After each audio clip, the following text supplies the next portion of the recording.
ഇന്ത്യയുടെ രാഷ്ട്രപിതാവായ ഗാന്ധിജിയുടെ യഥാർത്ഥ പേര് മോഹൻദാസ് കരംചന്ദ് ഗാന്ധി എന്നാണ്. 1869 ഒക്ടോബർ 2 ഗുജറാത്തിലെ പോർബന്തറിൽ മോഹൻദാസ് ജനിച്ചു. അച്ഛൻ കരംചന്ദ് ഗാന്ധി, മാതാവ് പുത്ലിബായി. 1883 കസ്തൂർബായുമായുള്ള വിവാഹം നടന്നു.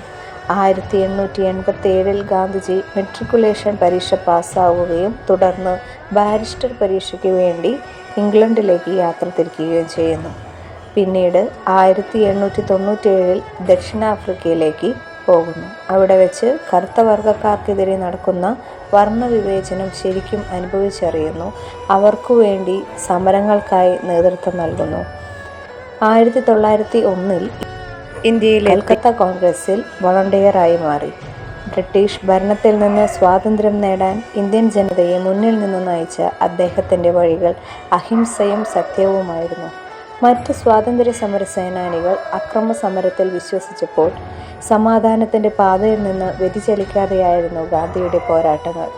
ഇന്ത്യൻ സ്വാതന്ത്ര്യ സമരത്തിൻ്റെ നാഴികക്കല്ലുകളായ നിസ്സഹകരണ പ്രസ്ഥാനം, ദണ്ഡി യാത്ര, ക്വിറ്റ് ഇന്ത്യ സമരം എന്നിവയിൽ ഗാന്ധിജി വലിയ പങ്കുവഹിച്ചു. ജയിൽ ജീവിതകാലത്താണ് തൻ്റെ ആത്മകഥയായ എൻ്റെ സത്യാന്വേഷണ പരീക്ഷണ കഥകൾ എഴുതിയത്. 1947 ഓഗസ്റ്റ് 15 ഇന്ത്യ സ്വതന്ത്രയായി എങ്കിലും ഇന്ത്യ വിഭജനം അദ്ദേഹത്തെ ഒരുപാട് വേദനിപ്പിച്ചിരുന്നു. 1948 ജനുവരി 30 നാഥുറാം വിനായക ഗോഡ്സെയുടെ വെടിയേറ്റ് അദ്ദേഹം മരണപ്പെട്ടെങ്കിലും അദ്ദേഹത്തിൻ്റെ ഗാന്ധി സൂക്തങ്ങൾ ഇന്നും ജീവിക്കുന്നു. പ്രവർത്തിക്കുക അല്ലെങ്കിൽ മരിക്കുക, എൻ്റെ ജീവിതമാണ് എൻ്റെ സന്ദേശം.